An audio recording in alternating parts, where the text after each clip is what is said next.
बच्चों देखो, 1.25 ग्राम of sample of bleaching powder,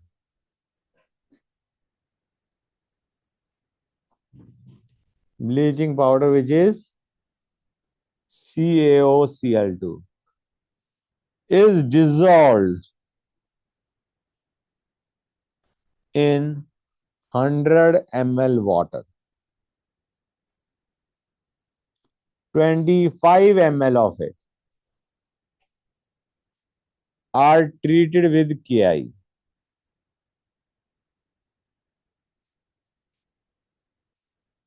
The iodine so liberated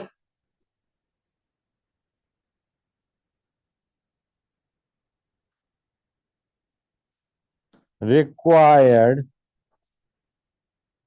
12.5 ml of M by 25 hypo solution. Hypo solution क्या होता है? Na2H2O3 for complete titration.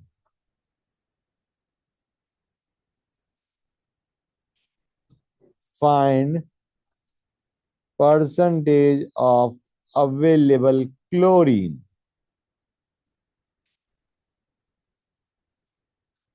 from sample of bleaching powder. From sample of bleaching powder.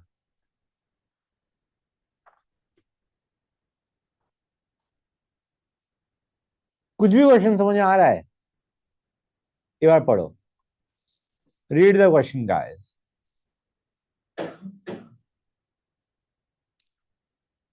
ये कह रहा है bleaching powder में chlorine कितना है. ब्लीचिंग पाउडर में क्लोरीन कितना है? हम कहेंगे झंझट ही नहीं है. क्लोरीन कितना है? हम कहेंगे CaOCl2 दे रखा है. इस मॉलिक्यूलर मास ऑफ CaOCl2 में क्लोरीन की अमाउंट कितनी होगी? अगर यहाँ पे CaOCl2 का जो भी मॉलिक्यूलर मास आएगा उसमें क्लोरीन की अमाउंट निकाल सकते हो नहीं निकाल सकते हो? और परसेंटेज पूछी गई है 1.25. पूरा क्वेश्चन की जरूरत ही नहीं है. तुम सीधा करो Cl2 का मास बाय कंपाउंड का mass into 100 should be the percentage of available chlorine. समझ में आ रहा है नहीं आ रहा है बच्चों? क्वेश्चन ही करनी की क्या जरूरत थी? Cl2 ले लिया ना बेटा. Cl2 लिख दिया मैंने. ठीक है ना. 2Cl कर दो. बात वही है. समझ में आया नहीं आया? भाई इसमें क्लोरीन कितना है? इसमें क्लोरीन है इतना. दो क्लोरीन के एटम जितना बराबर. हाँ है ना? तो ये करा जा सकता था. तो इन्होंने इतना बड़ा क्वेश्चन क्यों दिया? इसका मतलब ये जो सैंपल है हो सकता है ये इम्प्योर हो. सैंपल टर्म लिखी हुई है. तुम्हें याद होगा जब मैंने स्टाइशियोमेट्री पढ़ाया था मैंने बताया था सैंपल मींस है इम्प्योर सैंपल. अब इम्प्योर सैंपल में वो पूछा है क्लोरीन की अमाउंट कितनी है. तो what you need to do is you need to find out chlorine in this 1.25 gram sample. That chlorine divided by 1.25 into 100 will be your answer. ये चीज समझ आई नहीं आई? क्लोरीन की जो अमाउंट है उसे x मान लो CaOCl2 में. तो उसके 1.25 ग्राम के अंदर CO क्लोरीन की अमाउंट x है. तो x by 1.25 into 100 should be the answer or not? Percentage of available chlorine क्या होना चाहिए? क्लोरीन की amount by 1.25 into 100. This should be your answer. Right guys? समझ में आया नहीं आया? गुड. तो अब देखते हैं क्लोरीन की अमाउंट कैसे निकालोगे. क्लोरीन के अमाउंट के लिए इतनी सारी पूरा ग्रंथ दे रखा है. ठीक है ना गाइस? तो अब देखो कैसे करेंगे. हमें पहले रिएक्शन सोचनी पड़ेगी. Treated with KI. Treated with KI में I2 लिबरेट हो रहा है. ये क्वेश्चन में दे रखा है. अब I माइनस KI का मतलब है I minus is going to I2 liberated. ये जो आयोडीन लिबरेट हो रही है इसका मतलब क्या बन रहा है बच्चों? I2 बन रहा है. समझ में आया नहीं आया? और I माइनस अगर I2 में जा रहा है तो क्लोरीन कहां जा रहा होगा बेटा? क्लोरीन इनिशियली किस फॉर्म में था? Cl2। यही पूछा है ना गाइस, हमें पूछा है कि CaCl2 से कितना क्लोरीन निकला, ये क्वेश्चन पूछा गया है। CaCl2 में कितना क्लोरीन निकला। समझ आ रहा है नहीं आ रहा है बच्चों? तो हम क्या कह रहे हैं, let the amount of chlorine, ऐसे देखो क्लोरीन है ये के आई को मैं आई माइनस लिख रहा हूं, के जाए बाहर में हमारी बला से। अब रिएक्शन में क्या होगा, एक चीज हमें बता रखी है कि आई माइनस इज गिविंग I2। तो क्लोरीन कहां जाना चाहिए बच्चों, आयोडीन अगर ऑक्सीडाइज हो रहा है क्लोरीन मस्ट बी रिड्यूस्ड, और रिड्यूस हो गया Cl किस में जाएगा, -1, जीरो पे है ऑलरेडी, -1 पे जा सकता है, ये बना। अब दूसरी चीज, इसने कहा जो आयोडीन लिबरेट हुआ उसको हमने किसके साथ रिएक्ट करा, H2O3 2 माइनस के साथ। अब क्या होगा बच्चों, गैस मीडियम कौन सा दे रखा है हमें, एसिडिक। एसिडिक मीडियम में H2O3 2 माइनस किस में जाता है, S4O6 2 माइनस में। गुड। अब आई अगर ये ऑक्सीडाइज हो रहा है, ये दिख रहा है ऑक्सीडाइज हो रहा है, 2 से 2.5 जा रहा है, तो आयोडीन क्या हो रहा होगा, ये फिर आई माइनस में जा रहा है। अब हमें बता रखी है इसकी अमाउंट, सुनते आना बच्चों, इसकी अमाउंट बता रखी है, इसकी मोलैरिटी भी दे रखी है, वॉल्यूम भी दे रखी है, मतलब मोल्स दे रखे हैं। इसके मोल से तुम निकालो, तरीका बताता हूं, एक होता है मोल कॉन्सेप्ट, एक होता है gram equivalent concept, basic idea बताया था ना। इसके मोल से तुम निकालो इसके मोल्स, इसके मोल्स, ये जो है आयोडीन ये कहां से आ रहा है, यहां से, मतलब जो मोल तुम्हारे यहां पे है वही मोल्स यहां पे है। इस आयोडीन से निकालो क्लोरीन की amount and then get your answer. This is a lengthy method, slightly lengthy in this case, बहुत ज्यादा लेंदी भी नहीं है, स्लाइड लेंदी है। समझ में आया नहीं आया जो मैंने अभी बोला है? इसके लिए तुम्हें क्या करना पड़ेगा, ये मोल कॉन्सेप्ट है, इसमें तुम्हें एक बैलेंस्ड इक्वेशन चाहिए। क्लियर है guys, you need a balance equation, this is mole concept जो हम पढ़ते आ रहे हैं stoichiometry. Balancing is not that tough, पहले मैं बता दूं, इसको बैलेंस करके बताता हूं। यहां पे सबसे पहला काम क्या होता है इसमें, बैलेंस एटम्स गेटिंग ऑक्साइड और रिड्यूस्ड, 2 कर दिया। अब देखो ऑक्सीडेशन नंबर में कितने का डिफरेंस आएगा, ऑक्सीडेशन नंबर में यहां पे आ जाएगा 4, 4 सल्फर है बच्चों, हाँ है ना बच्चों, यहां पे 4 सल्फर हो गए, और हर एक की ऑक्सीडेशन स्टेट क्या है, +2। यहां पे 4 सल्फर है जिनकी ऑक्सीडेशन स्टेट क्या है, +2.5। कितने का डिफरेंस आ रहा है बच्चों, 2 का। गुड, यहाँ पे कितने का डिफरेंस आया, 2 का। अब इधर भी मैं बैलेंस कर देता हूँ आयोडीन को, कितने का डिफरेंस आ रहा है बच्चों ऑक्सीडेशन नंबर में, फटाफट बोलो गाइस, 2 का। तो जब दोनों ही 2 है तो तुम्हें मल्टीप्लाई करने की जरूरत नहीं, कट गया। समझ आ रहा नहीं आ रहा है बच्चों, नहीं तो हम क्या करते थे, एलसीएम ले रहे होते थे, इफ यू रिमेंबर। ये इक्वेशन बैलेंस है, ये इक्वेशन ऑलरेडी बैलेंस है। अब ऊपर वाले पे आते हैं, आयोडीन को बैलेंस करो, क्लोरीन को बैलेंस करो, हमें दिख रहा है बैलेंस हो गया, झंझट ही नहीं है, हाँ है ना। अब देखो एक्सप्रेशन लिखता हूं, 12.5 इंटू 1/25, ये क्या दे रहा है बच्चों, फटाफट बताते आओ, मिलीमोल्स ऑफ H2O3 2 माइनस। इसके लिए I2 के मिलीमोल्स कितने होंगे, अगर ये H2O3 2 माइनस कितने मिलीमोल है, तो I2 के कितने होंगे, 2 से 1 मतलब रिएक्ट करता है, 2 H2O3 2 माइनस से 1 I2 रिएक्ट करता है, तो इंटू 1/2 कर दूं। ये मिलीमोल्स की बात कर रहा हूं मैं, इतने मिलीमोल्स I2 है, उसके लिए क्लोरीन कितना होना चाहिए, इतना ही होना चाहिए, मतलब इतना मिलीमोल क्लोरीन है। Let us find out moles of chlorine, इतने मोल क्लोरीन आ गया, सुनते आना बच्चों, इतने मोल क्लोरीन आ गया। अब हमें क्या चाहिए बेटा, एक चीज और ध्यान दो, ध्यान नहीं गया होगा मुझे पूरा यकीन। क्वेश्चन पढ़ो, is this the amount of chlorine in 1.25 gram sample. Question पढ़ो, is this the amount of chlorine in 1.25 gram sample? बोलो हाँ या ना? ना, क्योंकि तुमने सैंपल लिया और उसकी रिएक्शन करी. These are moles of chlorine, but these are moles of chlorine in 25 ml sample. So it will be into 100 by 25. These will be the moles of chlorine in 100 ml solution. और 100, उस 100 ml solution में जो chlorine आया वो किससे आया था? COCl2 के 1.25 ग्राम सैंपल. तो पहले ये क्या बता रहे हो, अभी तक जो मैंने किया ये क्या बता रहा है? Mole of chlorine. तो अगर मैं इनटू एटॉमिक मास या मॉलिक्यूलर मास ऑफ Cl2 ले लूं तो ये क्या देगा? Grams of chlorine divided by 1.25 into 100 is your answer. कैसा लगा एक्सप्रेशन? कैसा लगा? समझ में आ गया ना सारा? इसीलिए मैं बता रहा था कि इट इज टफ. मैं एक को मैं एक्सप्रेशन बना दिया. अब आइडिया इज कि अगर तुमने ध्यान से नहीं सुना होगा you will be totally zero कि पता नहीं सर ने क्या कर दिया. समझ में आया नहीं आया बच्चों? क्लियर है यहां तक? ये है मोल कॉन्सेप्ट. मैं कहूंगा बुराई कोई नहीं है, लेकिन we have got a shortcut.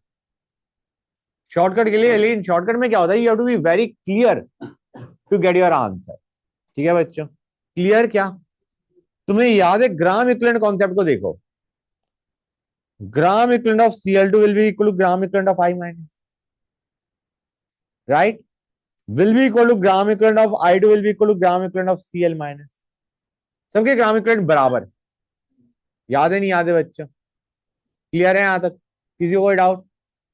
gram equivalent of Cl2 reacted is equal to gram equivalent of I minus reacted is equal to gram equivalent of I2 formed is equal to gram equivalent of Cl minus formed. नीचे भी वही चलेगा.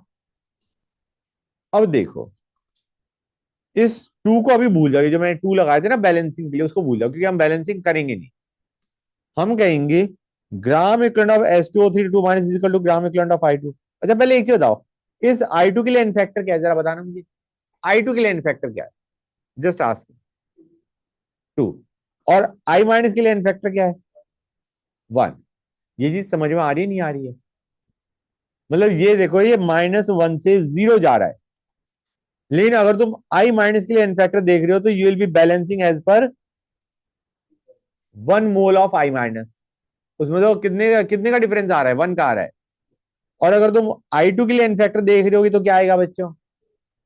It will B 2 into difference in oxidation state. समझ आ रहा है नहीं आ रहा है बच्चों?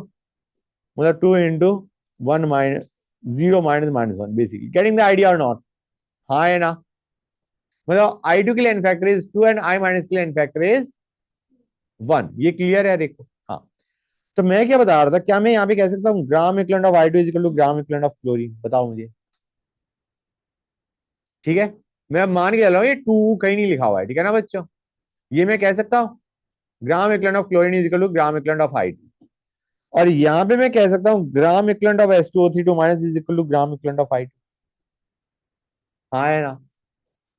एक चीज बहुत इंपॉर्टेंट होती है यहाँ पे, इसका फायदा, इस पूरी ग्राम इक्विवेलेंट का फायदा तब है ये है जब इधर और इधर I2 का n-factor same.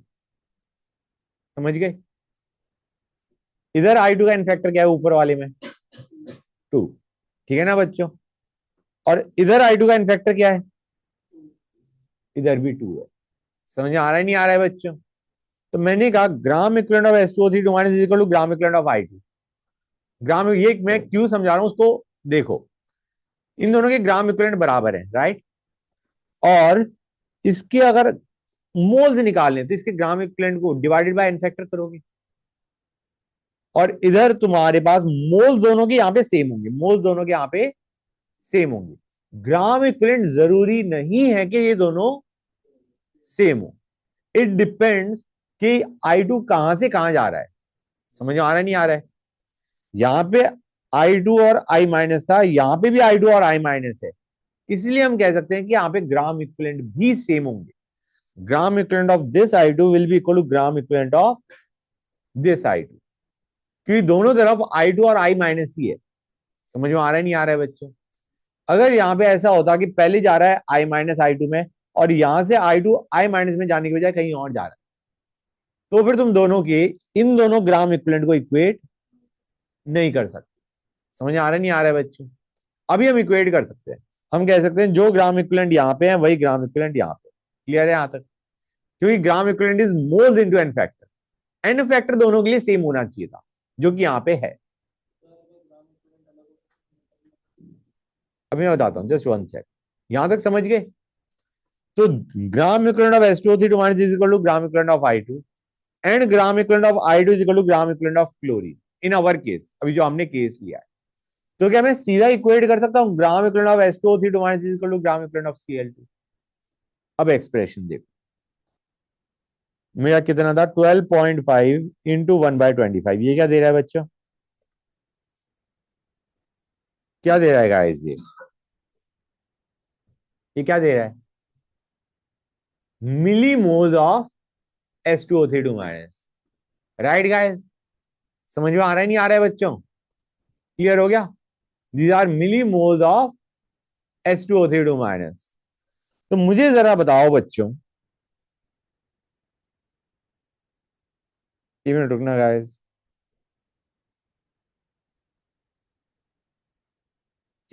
Just one sec. हाँ, मैं क्या कह रहा था बच्चों तुम्हें? These are milli moles of H2O3 minus, right? Milli mole से मिली इक्विवेलेंट निकालो। ग्राम इक्विवेलेंट या मिली इक्विवेलेंट बात एक ही है। मिली इक्विवेलेंट ऑफ H2O3 माइनस क्या होगा? H2O3 माइनस का इनफैक्टर क्या है? क्या होता है? और ये तुम्हें रटा होना चाहिए, जो लास्ट क्लास में करवाया था। H2O3 माइनस जब H4O6 माइनस में आता है, what is the n factor of H2O3 minus? Check कर लो बेटा, what was the n factor of H2O3 minus?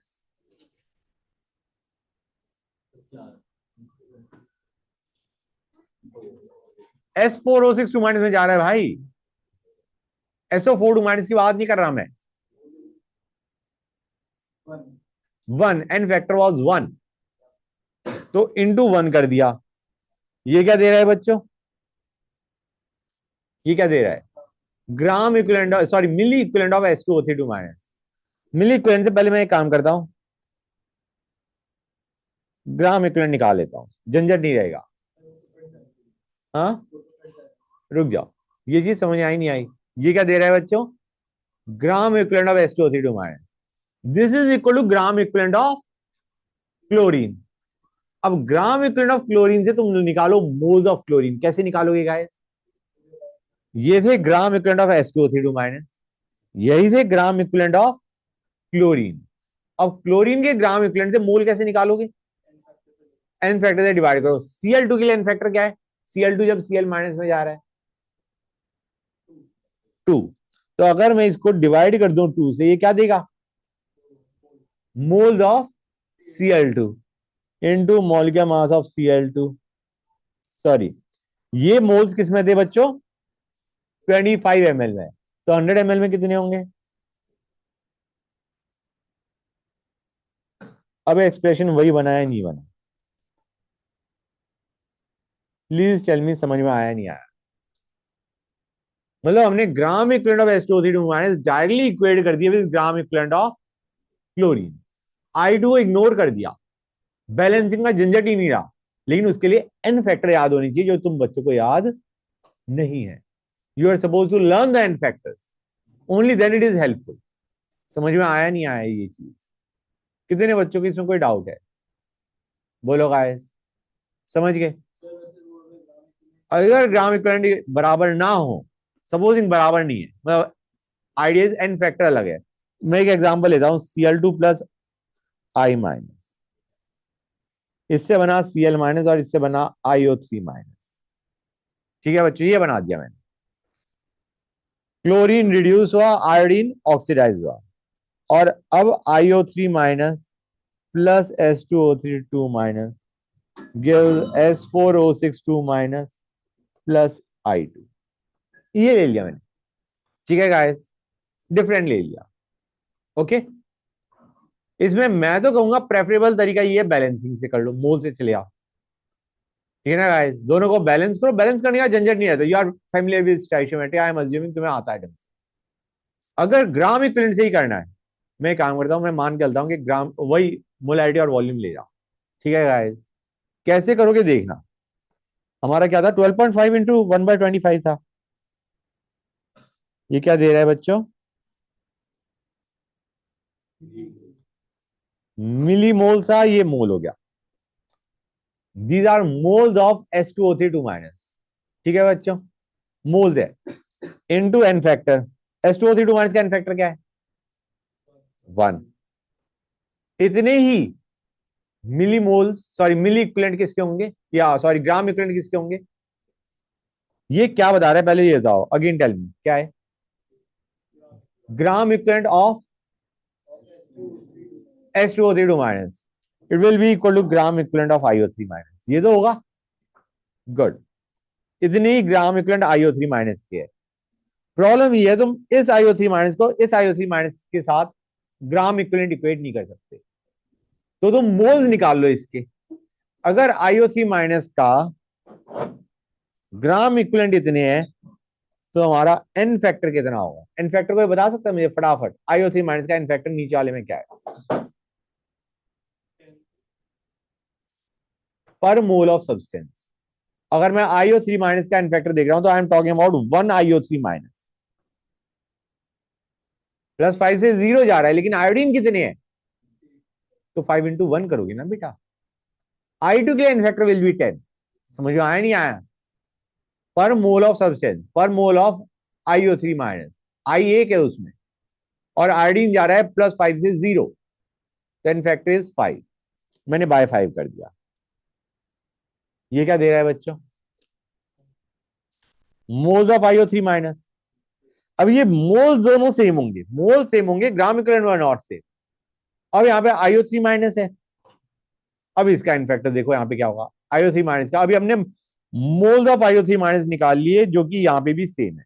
अब मैं इस IO3 माइनस के ग्राम इक्विवेलेंट निकाल रहा हूं, कितने आएंगे। इनफैक्टर क्या होगा इस IO3 में, 6 होगा, +5 - 1 6 इंटू 6।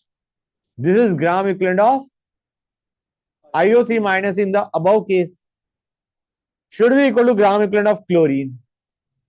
मतलब अब मान के चलो ये ग्राम इक्विवेलेंट क्लोरीन के हैं, तो मोल्स ऑफ क्लोरीन कितने होंगे। इनफैक्टर Cl2 का क्या है,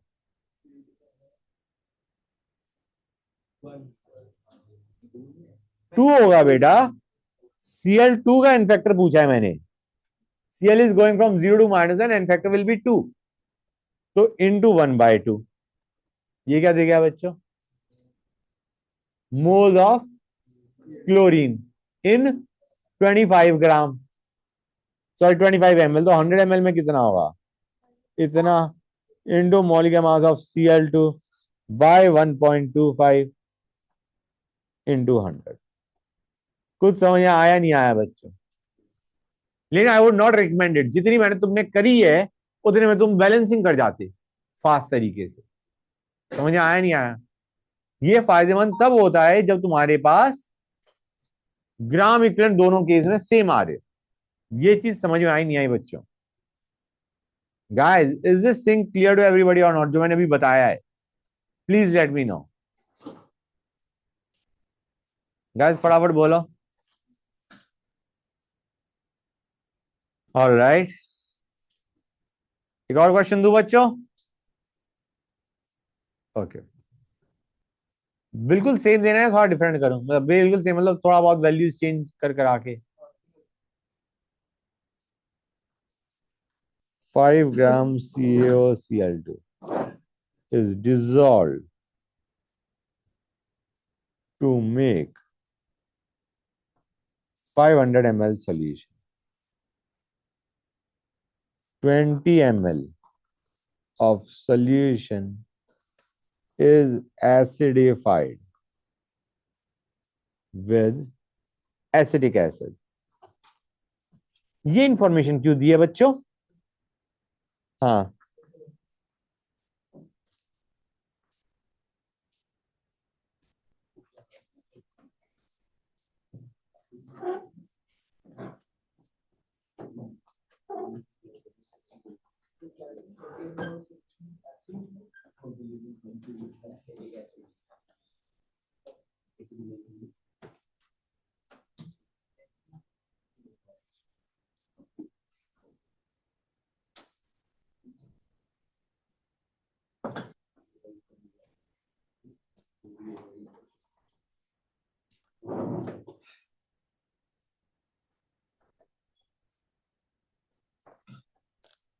बताओ बच्चों, बताओ, डू इट। इक्वेशन जरूर लिखो, बैलेंस लिखो या ना लिखो, इक्वेशन जरूर लिखो।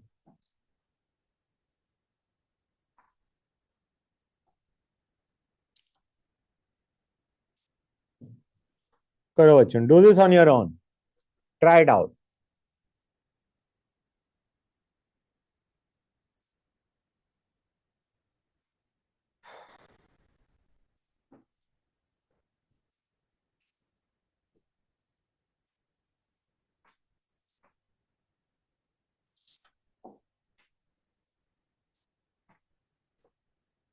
करो बच्चों इसे।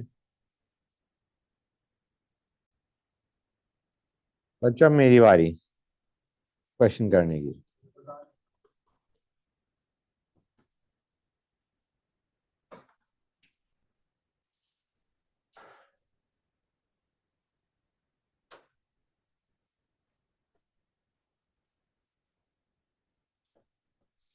अब बच्चे इसीलिए मैं कह रहा था कि ये questions help you in, they are part of learning process, ऐसे समझो। Gram equivalent of I2 is equal to gram equivalent of H2O3 minus, gram equivalent of I2 is equal to gram equivalent of H2O3 minus, and gram equivalent of I2 is equal to gram equivalent of chlorine. Do you realise और not n factor I2 का दोनों ही case में same है। हाँ तो अब करते question. 20 × 1/10, ये क्या दे रहा है बच्चों? मिली इक्विवेलेंट। मिली इक्विवेलेंट से सबसे पहले मोल पे जाओ, सॉरी नहीं, मोल, मिली मोल से मोल पे जाओ, मिली इक्विवेलेंट बोल दिया था ना मैंने, मिली मोल से मोल पे गए। अब ये मोल किसके हैं? H2O3 माइनस, इसके एन फैक्टर क्या होगा? 1। ये आगे gram equivalent of H2O3 minus is equal to gram equivalent of I2, and gram equivalent of I2 is equal to gram equivalent of chlorine. मतलब ये क्या है? Gram equivalent of chlorine. अब मोल्स ऑफ क्लोरीन निकालो, these are moles of chlorine, but moles of chlorine in how much sample? 20 ml। और लिया कितना था टोटल? 20/500, सॉरी 500/20। ठीक है बच्चों, ये मोल्स ऑफ क्लोरीन आ गए इन 500 ml सैंपल सोल्यूशन इनटू,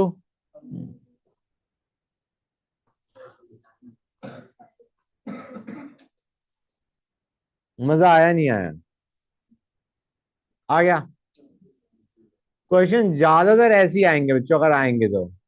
एक दो और आ जाते हैं, वो मैं अभी बताता हूँ, वो अभी मैं बताता हूँ। यहां तक क्लियर है हर एक को? गुड। जैसे सेकंड बच्चों,